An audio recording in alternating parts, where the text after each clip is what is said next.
For a lot of folks, that kind of calming of the nerves or managing your pre-race jitters really starts before you show up at the track.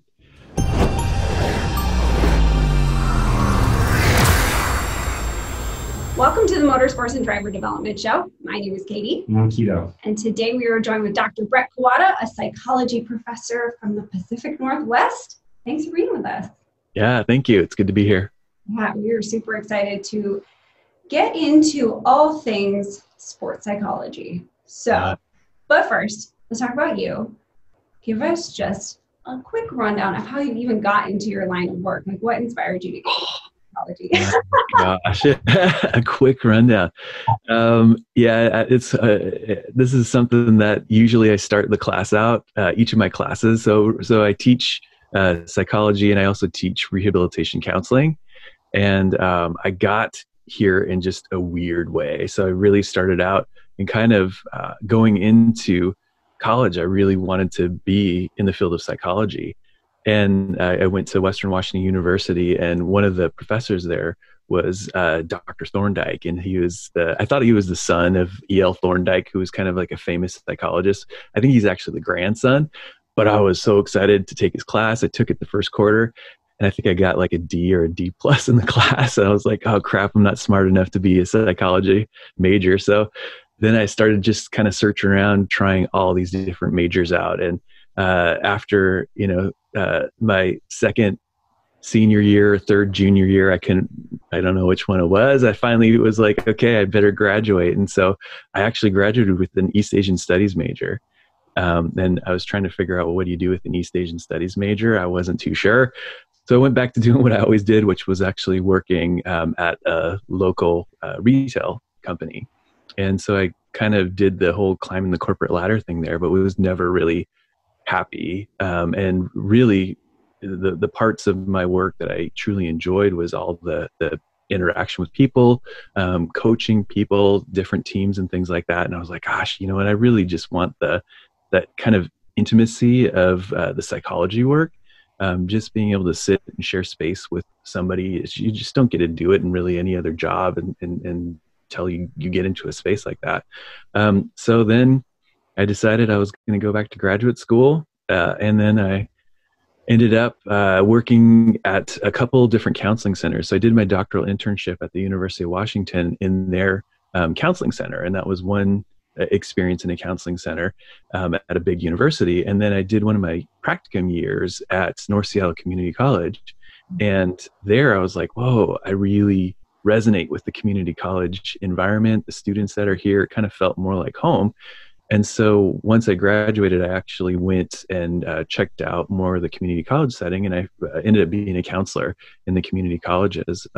Did that for about 9 years, and then transitioned out into full-time instruction. I've been teaching up to that, all through that time, just, 1 or 2 classes a quarter, but then decided to switch it up and got into instruction. So that's where I've been for the past, I don't even know now, like 5-6 years. So That's so great. I love the deviation of the path, because I'm pretty sure almost everyone I talk to has a really similar story. Like, you think you know what you want to do, and either you try it or it doesn't quite work out, or you sort of take this path. And I love that you kind of found your way back. Yeah, it's kind of one of those things where I always tell students that, find your passion and stick to it, because that passion is always going to fuel you at some level. Whether it's your main line of work, or maybe it's going to be a hobby or something that you do on the side. But you can avoid it, but it's going to come back to you. So, and it came back for me, and it got me into doing the stuff I'm doing today. So. Yeah, that's so true. And that's a perfect segue. That was not an intended segue, but it is a perfect segue for when we talk about the folks who compete with us and the type of racing that we do. I don't think any of them are making a living doing amateur rallycross and rally sprint, but there is so much passion and there is so much hard work that goes into it that you do sort of have to take a lot of, you have to take it seriously to the extent that you would take a job seriously if you want to do well, if you want to make sure you're prepared and you're safe. And so that's kind of a perfect segue. Let's kind of dive right in. I would love to talk about just managing your own pre-race jitters and anxieties, and sort of like what you can do to set yourself up for just like a kind of calm but good race day? Yeah. For a lot of folks, that kind of calming of the nerves or managing your pre-race jitters really starts before you show up at the track. A lot of times it's going to be, what are you doing at home? Are you in your mind, using some visualization techniques? Are you using basic, just deep breathing techniques? Are you taking care of yourself? I think that even just the basic self-care, if you're not managing your own life well, then your ability to perform well is going to be impacted, and usually negatively. And so a lot of it starts before, even thinking about goals, like what are the goals that you have for yourself in this race.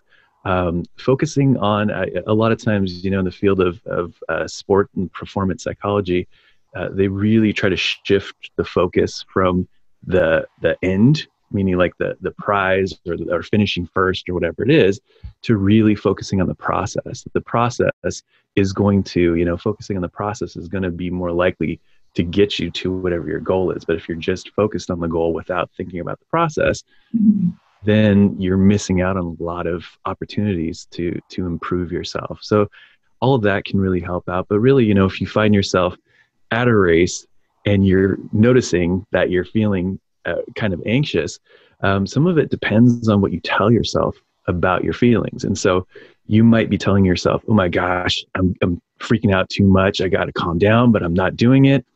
That's just escalating the problem, and potentially put you kind of over this edge. There's this theory called the Yerkes-Dodson theory of performance. And basically you've kind of got the X axis and the Y axis. The X axis is kind of anxiety, I guess we could say. So here's anxiety here, and you've got performance on the Y axis. And it kind of looks like a normal curve where you just have, just a basic normal curve with the very top of it being peak performance. So the theory suggests that as you have more anxiety, it actually pushes your performance level up. However, once it gets to a certain point and you have too much anxiety, then your performance goes down. So what you're trying to do before you actually get into that racing is to get into that peak performance place. So you want to have a little anxiety. And so some of it is telling yourself that this is good, that what I'm feeling right now is actually helping me prepare to do my best, because now I'm getting those jitters, but that's getting me up to that peak performance area. Then it's really going back, after the race and assessing, going back and thinking about what did I do? What were my areas of opportunity? And really, there's so much research around optimism and pessimism. And if you focus on opportunities and the good, there's more chance that you're actually going to take something away and grow and do better the next time you get into a situation like that. If you're thinking about all the negative things, it's going to push you towards avoidance, or you're not going to learn about what can I do better. So those are things that I think can help out. Yeah, that's interesting. So there's actually a lot there. I know. I was going to say. Sorry, I just blinked. A little too in depth because I need to make some notes. Well, the point I would bring up is process. I mean, if someone finds a way that works, if they can get their car together, get their vehicle to the race, get prepared, get through all the inspections, get there, find themselves in that peak. It would seem like they would want to try and take note of what that process was and try and repeat it so that they can do it over and over again. Absolutely. So, yeah, and that's such a big thing, is that we, as human beings, we have this super amazing ability, this metacognitive ability, that we can think about our own thinking process, really think about our own past behaviors and then modify those things. So that going back and really assessing is huge. And then that helps with your future visualization and goal setting and planning and things like that, which all relates to higher performance eventually, as long as you continue to learn and grow from those things. Yeah, so let's talk about that idea of going back and revisiting your performance and looking for opportunities and not really beating yourself up over things that went wrong. let's say I made some mistakes and I want to like kind of assess them and figure out how I won't make those mistakes again. If I frame them in my mind as mistakes, that's kind of how I acknowledge that maybe I can do better. How, like, what does the self-talk sound like there so that you're framing it as an opportunity? Yeah, I think using that language is really important. So in your own mind, if you hear kind of deficit style language, so things that sound more like you're digging yourself a hole as opposed to really growing yourself, that can be a place to shift. So if you find yourself kind of beating yourself up over and over and over again, oh gosh, I should have done this, I should have done that. So if you hear kind of past tense language about negative past tense language, that's suggesting, okay, maybe I need to shift that around and really be forward focused. Thinking about, well, here are the things that I have areas of opportunity, but don't necessarily just focus on those. Think about what you did well also, because chances are if you're, competing in rallycross, you probably have done a lot of things good to get to that point. So don't let those things go. Keep thinking about those things as well. But then think about, well, where some of the places that I might be able to improve my performance and continue to do even better. And so the self-talk oftentimes is saying to yourself, and you want to be realistic too. You don't want to just say, oh, I did so awesome. It's not like everybody gets a trophy kind of talk to yourself. That if you want to be a peak athlete or performer, you have to push yourself and you have to be real with what your performance actually looked like. And so being realistic about it, but not letting it get you down, I guess you can say, not beating yourself up about it. So look for negative language and try to change that to positive or at least neutral language. Those are good places to start.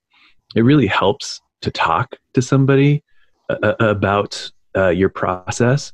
A lot of times we go through this process in our minds, and when it's in our head, it's just kind of bouncing all over and it's not always clear. And so if you can sit down and kind of process it out with somebody else, maybe somebody who also races, that can be helpful. Going back, one of the most powerful things we can do if you've got access to like videotape and things like that, watching yourself, that is such a huge way that people can learn, is really just watching their own process unfold, because it's really hard when you're in the moment to see all those subtle things that you missed because you were in the moment. Once you can step out, then all of a sudden you get a different viewpoint and different angle. And from that, you can do a whole lot of learning. So if you have access to videotape, that can really, really help the way that you think about your own performance as well. That's good advice. Yeah. So that leads me into this. So yeah, a lot of guys do put in-car video or some video where they can see what they're doing. And if you find yourself, having a habit, so often the hardest thing to do is break a bad habit. Somebody tries to drive with one hand, they don't let go of the shift knob. You brace themselves when they should be actually driving, these sort of things. How does one sort of break that cycle? Because I can see it in people, and had it myself. It's just a cycle, it just keeps repeating. You want to stop it, but you get there and you just do it again. Yeah. It's very different for something where kind of your life is a little bit on the line. I mean, so to speak, like, if you crash, chances are you'll probably survive, but there's a chance that you could get hurt pretty bad. And so I think it's even more challenging in things like racing to get rid of those habits, because sometimes those habits are there because they've kept you safe over time. They may not necessarily do you right, meaning that it's not going to get you to your best performance level, but it's allowing you to make it through in a safe way. And so those things are a little bit more challenging. But the first thing is really understanding and recognizing where that's happening. A lot of times people don't even notice it, that they're making this mistake over and over. So the first thing is really recognition. Once you've got that recognition, you can start to look for patterns. So where does this tend to show up? Once you start to understand the patterns a little bit more, then you can start to think about, how can I change the patterns? And it really takes intention, and it takes work, and it's not something that you can just do like that. A lot of times people can do this through visualization. So if you are not on the race course and you know that here are my patterns, this is what I'm doing, in your mind, you can actually go through, and so many high performing athletes use visualization to increase their performance, to be able to go back and kind of run through those moments where you've got those bad habits, and in your mind show yourself doing the correct thing as opposed to the incorrect thing. That's going to then translate eventually into more likelihood that you're actually going to do that in the moment. But it takes rehearsal, it takes intention, and it takes a lot of willpower and time a lot of times. So the mention of visualization, I want to tie that back to earlier when you said not to focus on the outcome necessarily and to focus more on the process. And whenever, this is going to show how much I know about this topic, whenever I think about visualization, I'm always like, yeah, envision yourself winning, taking that trophy, all that kind of stuff. Maybe raising it overhead. Yeah. Yes. Talk us through a little bit, even just when you're not trying to break a habit, just going through the motions. What types of things as a competitor should you think about just playing through your mind and setting yourself up for with visualization? Sure. Yeah. So this actually is something that I think a lot of folks do, is that when they think of visualization, they think of raising the trophy over their head and celebrating and, kissing some, beautiful lady or something like that who's on the stand with you, or, I just imagine like Formula One racing or something like that. But really it's much more than just that piece of it. I think it's important to have that, right? To be able to say, yes, I did this. I won the race. But it's starting from way before. It's even visualizing waking up in the morning, feeling refreshed, feeling calm, going about my normal routine, eating a healthy breakfast, getting myself physically and mentally prepared, driving to the track, knowing that you're showing up, feeling nice and calm, being able to then visualize yourself doing your checks, whatever you do to check and make sure everything is set and ready to go. What does it look like and kind of feel like as you're kind of rolling up to the start of the race, going through the whole race, and then raising that trophy up. So you really want your visualization to include as much as possible. So not just as much process as possible, but you also want it to feel as real as possible. So as you're going through the process of visualization, you want to include as much sensory information as you can really think. So you want to think about, what are the sounds that I'm going to be encountering along the way? What are some of the physiological sensations that I notice? Those are also important to recognize. Noticing your own thought processes as you're kind of going up to this. All of those things you want to incorporate into a really solid visualization. And again, it takes practice. It takes time to utilize that as something that you kind of do on a normal basis. I think a lot of folks, they think to themselves, yeah, I'm going to visualize, and then they do it one time and it doesn't really work out the way they thought it was going to, and then they just give it up.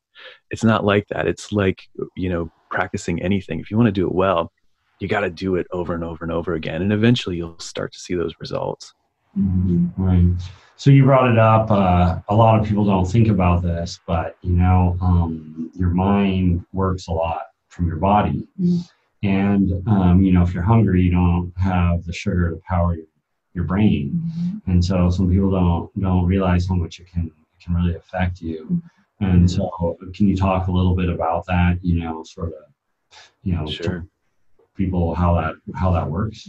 Yeah, I think it's really important to really think, if you're going to be a top performer really in anything, that as much as our mind and body are kind of separate in nature, we're really a holistic whole being, and we can't necessarily separate the two. And so I think a lot of times people forget that you've got to eat a healthy breakfast.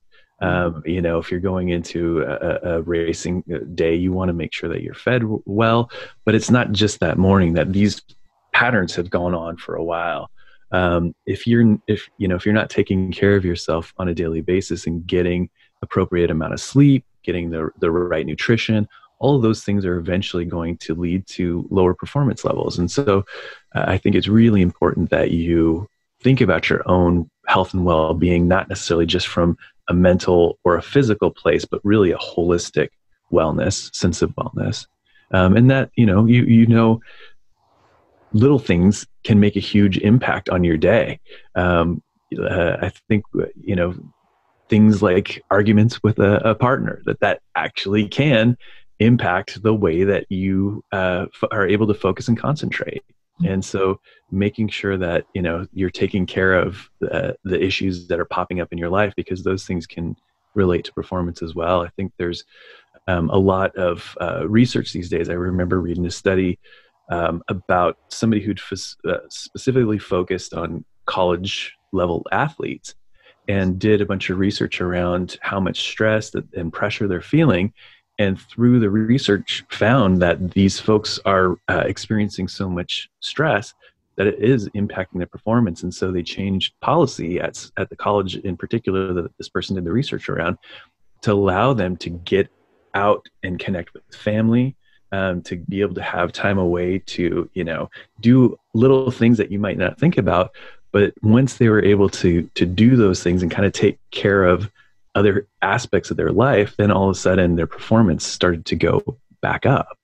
So it is, I think you bring up a really good point. It's really important that you take care of yourself, mind, body, and really spirit too. Yeah, there's so much connection there and it can be easy to forget and not really think about that as you're prepping.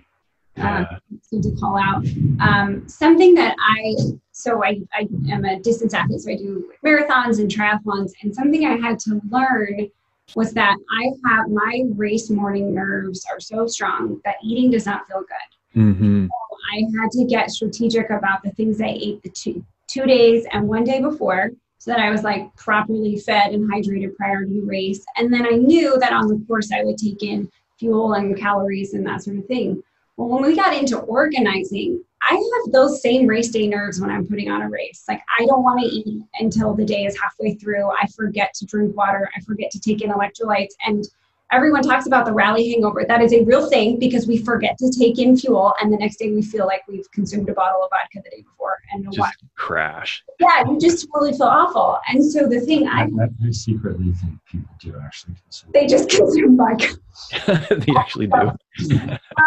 But so the thing I have to do to kind of set myself up, even for organizing races, is to remember that I'll eat a couple days before very well. I'll hydrate. On race morning, I may not eat the first thing until 11 o'clock, and that's okay. But then I factor that into what I eat and drink throughout the rest of the day, knowing that I've started later and I'm at a bit of a deficit. So I kind of come up with my own management plan. And I'm just sharing that for people who are driving, who may maybe throw a power bar in the glove box of your car. After you've done a couple runs, you may actually feel like taking something in and knock it back with a Gatorade, and you're going to feel a lot better as the day goes on. Yeah. And I like what you said there, because you went back and you really analyzed, well, what do I need to do to make sure that I have what I need to get through whatever, if it's a marathon or something like that. And then you adjusted things, you shifted things. So it's that self-exploration, that analysis, and then relating that to performance is huge. And I think it's really important to also recognize that your process is not going to be the same process that's going to work for other folks as well. And so making sure that you try these suggestions out, but know that everybody's perfect thing that works for them is not necessarily going to be the perfect thing that works for you. And so it is kind of a trial and error thing, but I think that's a perfect example of really knowing that this is an opportunity, and what do I do? And so going back and changing your diet 2 days before to make sure that you've got the nutrition, that's amazing. So, yeah. I practiced over a long time, screwed it up quite a few times. Yeah, it's trial and error, right? Yeah, yes. So let's talk a little bit about the relationship piece. I want to talk about it from two sides. Mm-hmm. First, if you are a competitor and you do happen to get into a spat with your spouse or any number of things, but let's just use that example because it's slightly comical. What do you do? And it's the night before or as you're running out the door to a race, how do you rebound? How do you get your head right? Yeah, that's a tough one. Again, it really kind of depends on the individual, depends on the kind of fight. If it was just hey, you left your toothpaste on with the cap off again, dang it, what's wrong with you? you get over that a little bit easier than if, your spouse was like, hey, guess what? I'm leaving you. There we go. Sure. Yeah. So I think it really, really varies. And I think it's going to be, again, back to that understanding of self and being able to recognize your own, where you are mentally and physically. And, I kind of mentioned this before, but racing could potentially be dangerous. And I think you have to be mindful enough to recognize when your mind is compromised by something that's happened externally. Not everybody is able to really compartmentalize aspects of their life. In fact, very few people are to where my home life stays at home, my work life stays at work, so on and so forth. And so it's really starting to recognize from a position of self-awareness, can I race today? Is it wise for me to actually race? And I think most people will still push themselves through that. And I think once you've done that, it's important. Again, we go back to that whole assessing the process piece. Look at what happened there.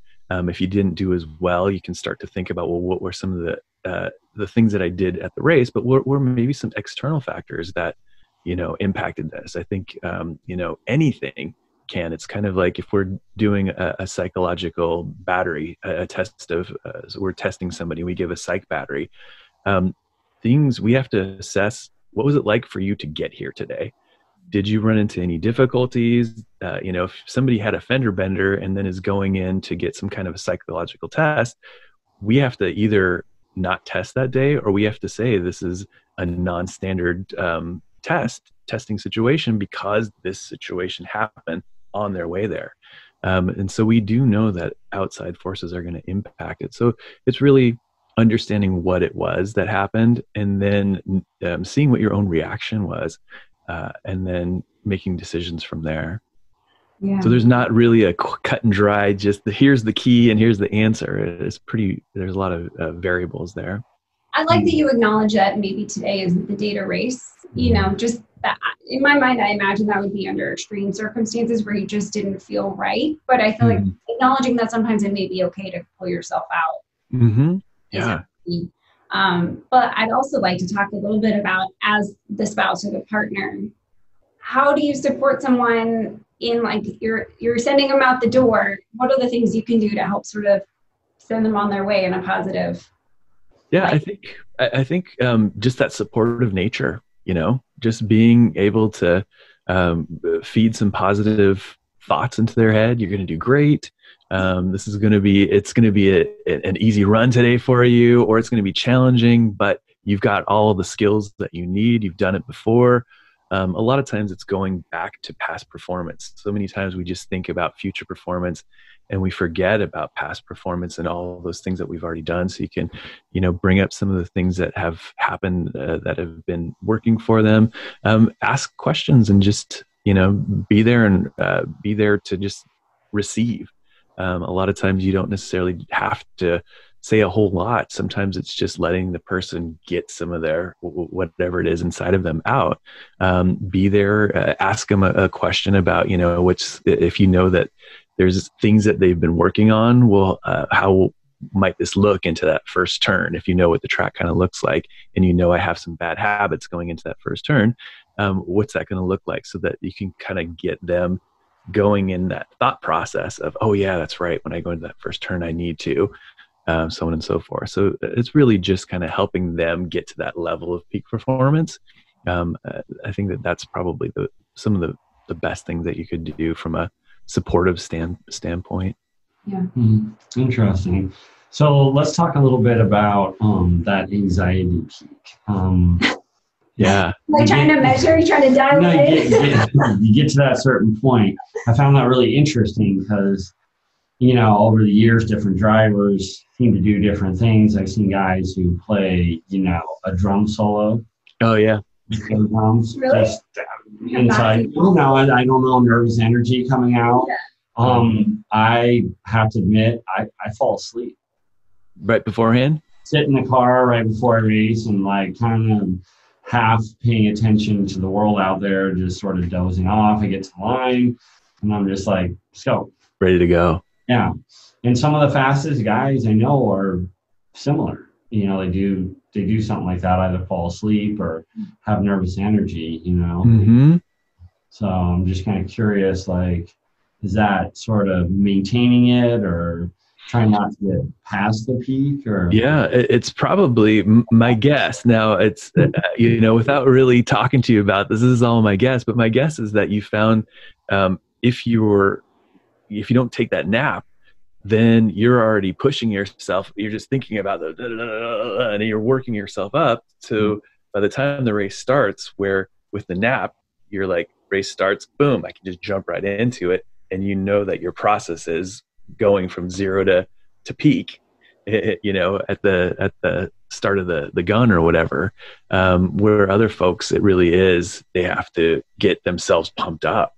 We all have different levels, baseline levels. So our baseline is all different.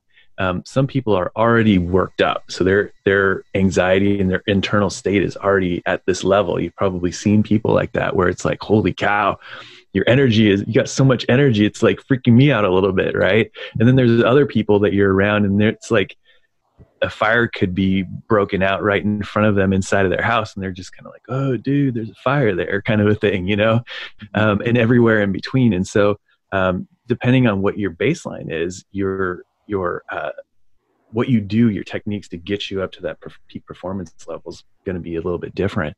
So it sounds like what you found is that by being able to be able to tune things out for a little while, that you're able to get there when you need to, as opposed to staying up and being hyper aroused, I guess you could say. That's interesting. Yeah, I would say that's kind of it. I just turn on and go. Turn on and go, yeah. You have a lot of experience just in racing generally. You've done a lot of different kinds of sports. I wonder if you are able to just have a level of comfort that someone who is newer just can't quite reach that in advance of a race because there's so many unknowns. Mm-hmm. I mean, there's some confidence in knowing that you know what you're doing. You know that you can do it. I don't sit there flying stress about that. And I also find that fear turns off. Mm-hmm. You're like our worst nightmare as organizers. I mean, it's not stupid fear like, oh, I'll drive off this cliff, but like I'm able to turn off, like when we do the hill climbs, there's a drop off, and I don't think about it. It doesn't come into the calculation of how I'm going to take that turn unless there's a warning, so I have the co-driver fault warning. So I know then at that point, switch off and come back a little. But other than that, it's full tilt all the time. Mm-hmm. Yeah. So let's talk a little bit about unknowns or uncontrollables. So one of the things with almost any kind of rally event is that the course is not set in stone. It not only may change year to year, event to event, it's going to change run to run as the surface grades and that sort of thing. It's drier, it's wetter. Yeah, and we've talked about visualizing, we've talked about setting yourself up, but if there is change that is bound to come at you throughout the day, what can we do as competitors to just have a level of comfort with that maybe, or talk ourselves through it as it happens? Yeah, I think that's a really important thing, is really that self-talk, super important. And just telling yourself that, yes, I know that, on my trial run, this is what the track felt like, but, I'm racing the second half of the day and that track is taking some abuse. And so I know that when I go into this turn, it's probably not going to feel the same. So being able to realize that, yes, there's a lot of shift and change. I think that can be really helpful. But then making sure that you not only anticipate and not stay comfortable in where you were. So if you went through, maybe you did like a trial run, or maybe you've been watching the track, and you know that there's going to be a race between when you get up and when you actually go through the track. Going back to, okay, I know this is what it's going to look like. Letting go of that sense of, yes, this is an absolute, this is what I'm anticipating, this is what it's going to look like. You can still anticipate, but as long as you're doing it with that sense of knowing that it's not there's a good chance that it's not going to be the same. That's going to keep you on your toes a little bit more, and then you're going to be able to react a little bit quicker than if you were going into this and all of a sudden it's like, whoa, this kind of came out of nowhere. What the heck am I going to do now? You're already in your mind planning for that variable to be shift and be different than the first time that you saw it.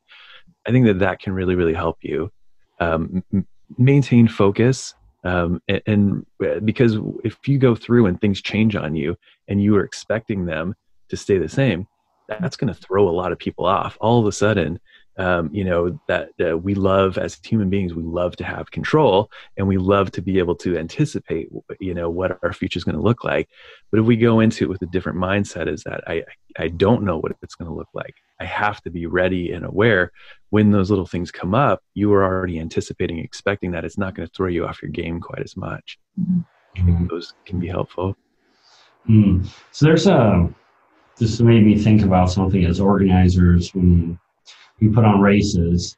We usually do about 6 runs in a day, in the morning and the afternoon. And by the afternoon, what is it, right about the 5th run or so? Yeah. If there's ever going to be something that happens, somebody does something stupid, somebody does a rollover, it's almost always right then. And it is always a beautiful day. It is. I just never on the terribly rainy days. So it's like people have had a great day. There maybe is just some comfort.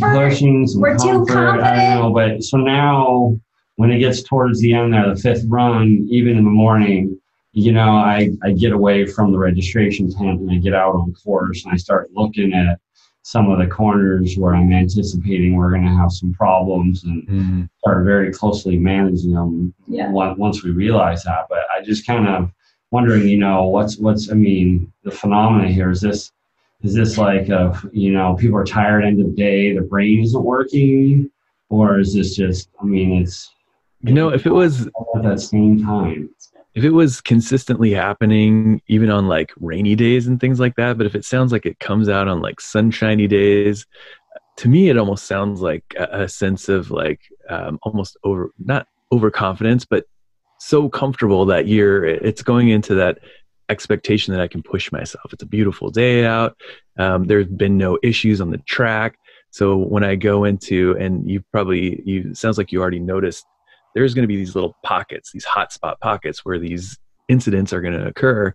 They're going to push themselves a little bit more going into that turn, where if it was a rainy day or maybe somebody had already, wiped out there or something like that, they're going to be thinking about it. But if it's a whole day with no incidents, it's beautiful out, a lot of people are going to push themselves a little bit harder and then get into trouble. But I think it could also be fatigue, that you're not just sitting there focused on when you're going to race. It sounds like a lot of the time you're actually working too. And so you get some physical fatigue there. You get some mental fatigue depending on what it is that you're responsible for. I imagine that those things can kind of impact that as well. But I think it's great that you've noticed that pattern and you can start to already go out and not only just address that here are probably some of the spots where there's going to be issues. You can probably talk with some of the drivers beforehand and say, hey, things have been good, but watch yourself going into this turn or whatever it happens to be to help them. Now, you don't want to get too much in their heads, or maybe if you're competing against them, you don't want to help them out too much. But at the same time, as in your role, you want to make sure that everybody's safe. That's probably your number one job, is safety. So, yeah. So, for doing endurance sports, I go and I volunteer, work at them. And so there's been a really good few lessons that I've learned just from spectating, on top of the fact that I don't ever want to do it. But additionally, so I'll work in, like, say, a transition area, just volunteer. And it's like clockwork. As the day goes on, people get dumber and dumber. And I don't mean like, they're just not as intelligent, but like they come in the transition area, there's these huge signs that are maybe 30 feet tall that say like run out, bike out. And you'll watch them run around the whole place and they finally see you and they ask, and you're like, So the run out's right there. There's a 30-foot sign that says run. You see it right there. And, it's really amazing, but, you've seen them in the morning. And so, that they're not really like stupid people, right? Mm-hmm. They're normal. Often most of them are actually pretty intelligent, Mm-hmm. and so it's just really interesting to see as your body consumes your stores, it takes its reserve from your brain. Yeah. So making sure you stay fully, hydrated and have food all day can help with like that sharpness, so. Yeah, for sure. See that. Yeah, I think it's nice. I mean, if a lot of folks, racing folks are watching this, that can be something that they now pay attention to. So the folks who are able to watch the podcast, listen to the podcast, can now in their minds be thinking, "Oh crap, I'm that 5th race today. I better start paying more attention, knowing that there's a good chance that I might be feeling that fatigue or, feeling confident because of what's been happening over the day or whatever it happens to be, and that I need to just sit back and focus a little bit more." It's one hope, but sometimes we are this kind of sensory input machine, and we're taking in so much, but our brains can't process everything, and so we have to get selective in what it is that we pay attention to. So the more stimulus that we have coming in, a lot of folks, they narrow their focus down. So all of a sudden, things that seem obvious, like a 30-foot sign to most folks, all of a sudden, because of how much stimulus they're taking in and all their internal and external stuff coming in, makes their focus get so narrow that a lot of times they can miss things that seem so obvious. So being aware of how you take in your information, your sensory information, can be helpful too. Yeah, that's interesting. So one thing I do, I tend to have like mantras to handle certain situations that kind of throw me off. Are you a mantra person? No. I'm trying to figure out what these mantras are. Oh, good. Oh, okay, let's talk. So runners are like obsessed with mantras. So maybe let's, don't have anything else to do. Yeah, hours just running. We gotta do something. Nobody asked for your. This is a motorsport show, right? Let's introduce the idea of a mantra and what it can be used for. Sure, yeah. So a lot of people use mantras to keep focused.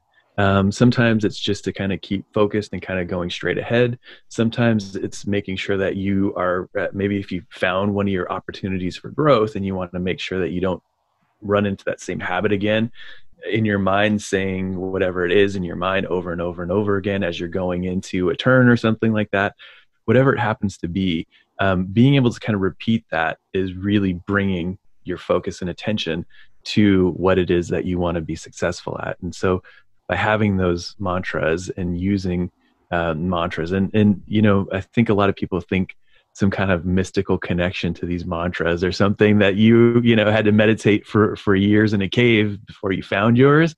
But really it's not like that at all. For some folks, of course, it might be.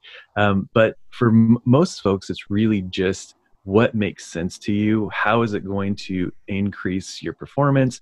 And how's it going to impact you in more of a positive way, whether it be your physical performance, your mental performance. A lot of times people are using them to keep themselves mentally on task and pushing themselves. So they can be really anything, but you want it to be focused enough to help you, of course, right? Keep it going in a positive direction. Are you open to sharing your mantra? I would love to, but I feel like Keto has a snarky comment. Yeah. No snarky comment. I didn't know that's what a mantra is. And I actually have to admit that I do that. Oh, good. Well, so in the moment. So yeah. If I find a corner and, like, for example, I want to go right and I know that I need to stay outside, I'll be like, stay outside on the gas early, and I'll repeat it in my head as I'm coming up to it, but I don't have long-winded mantras. You used to have one that I would say to you before you raced, and it was like, shoot, now I can't remember. Like, stay in it or don't lift or something like that. But I would anyway. Yeah, don't lift. I have a tendency to lift and coast. No coast. No coast. No coast. So, so I have two that actually translate over. It's so interesting. They translate over from racing into like my everyday life. But I struggle with anxiety. And one of the things I do to help myself is really plan for all the contingencies and plan for how things will go. So this is like, if I have a busy day at work, I plan for it. Or race weekends, I plan like crazy. But I'll still find myself kind of getting lost in like the feeling of a loss of control. There's so much happening, I might not be able to handle it all. And so I say, trust the plan. Trust the plan. So that's the first one. The second one. First, you have to have a plan. Have a plan. The second one is this definitely came out of the fact that like during a marathon or during an Ironman, it hurts. Actual physical pain, it hurts. And it hurts me watching it. It does, you're out there and you're like, I don't know why the fuck I'm doing this. Like what, and so I remind myself, I think it's actually a Rihanna song. Somehow this popped into my head when I was like listening on a run, but she has a line in one of her songs. It's like, this is what you came for. So I remind myself, like, you literally signed up for this. Like you volunteered to do this. And it reminds me that there's like all these things on the other side that I really enjoy and I really appreciate. But I have to, I can see him smirking. I have to remind myself that even on like a stressful race weekend, like I have to remind myself, like, this is a place I want to be and this is work I want to be doing. It's hard, it's challenging, but I'm here for a reason. So then I just remind myself, like, this is what you came for. Yeah. Now I need to go get a Justin Bieber moment. Yes, totally. I don't know that Justin Bieber says anything worth repeating. Oh boy. Hey, Rihanna. A little bit better. I probably could have like kept that bit of information to myself, but oh well. Yeah. That's awesome. Well, I'm good. It's what I mean. It's your personalized mantra, and it works for you, and that's what's important. Yeah.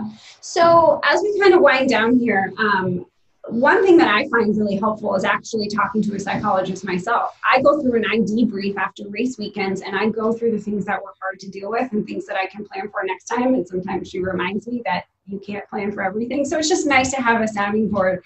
Can you give people some advice when maybe finding a professional that they want to work with that can help them through all kinds of things, racing and not racing related? Yeah, for sure.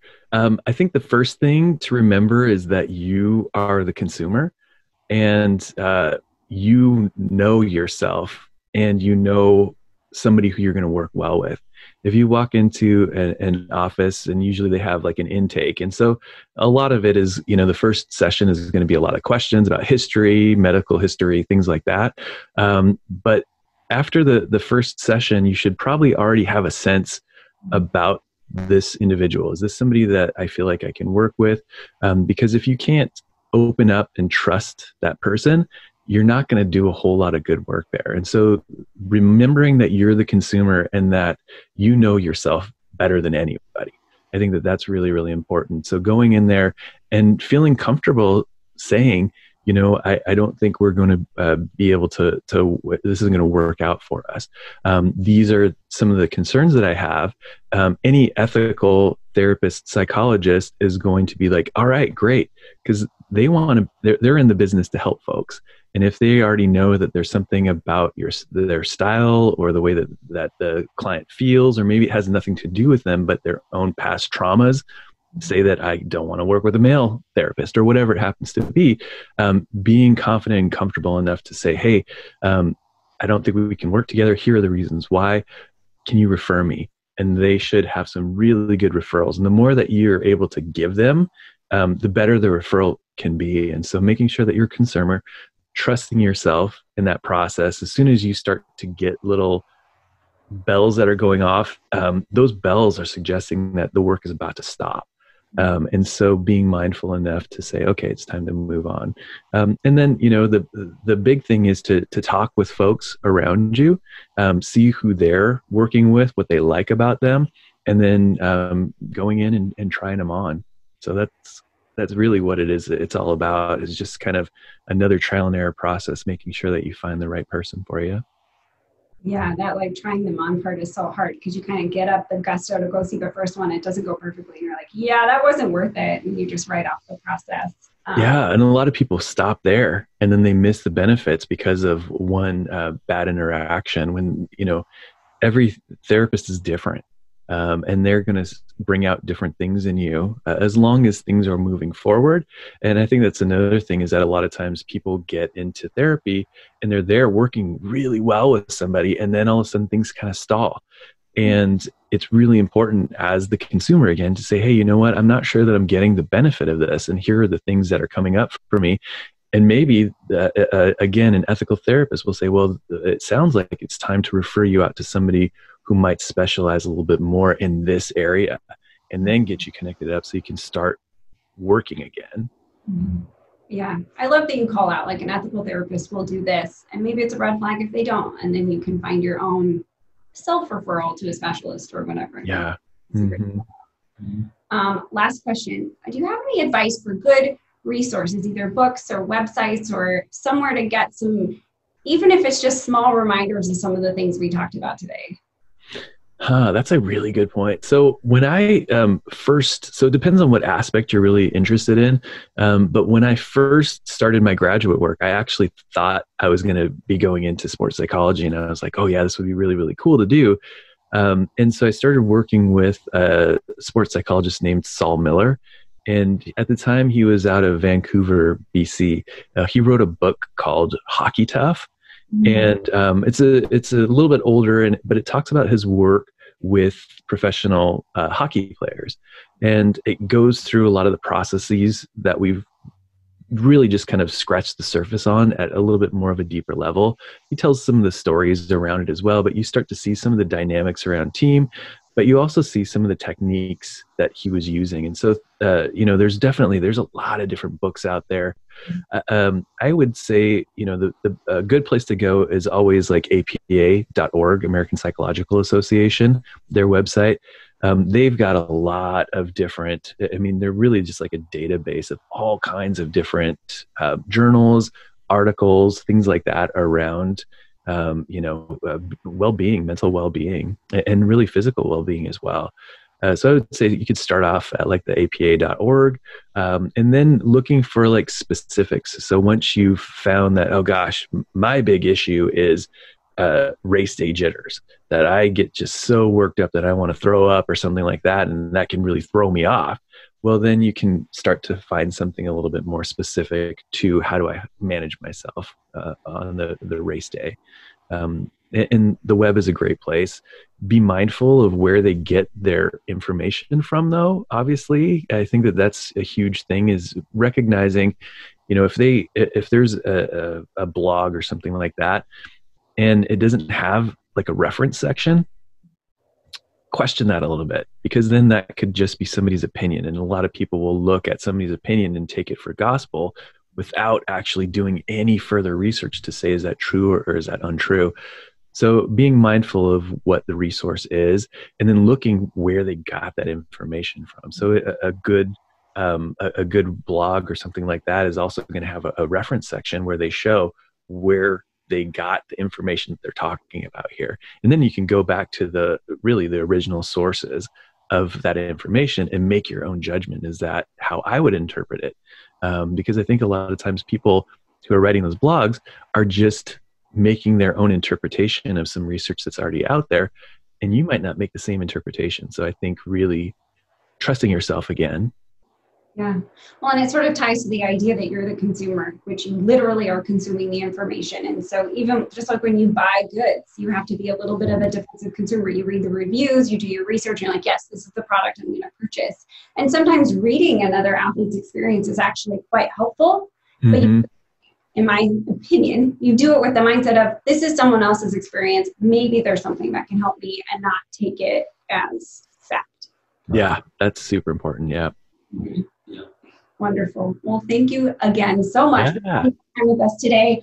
I feel like we have like a future psychology deep dive coming, maybe on more specific topics. So the loop. I just feel like we probably could have done like another 3 sessions just today. So thank you again. Always wonderful. Yeah, thanks, Fred. Yeah, awesome. Great to see you all. Thanks for having me.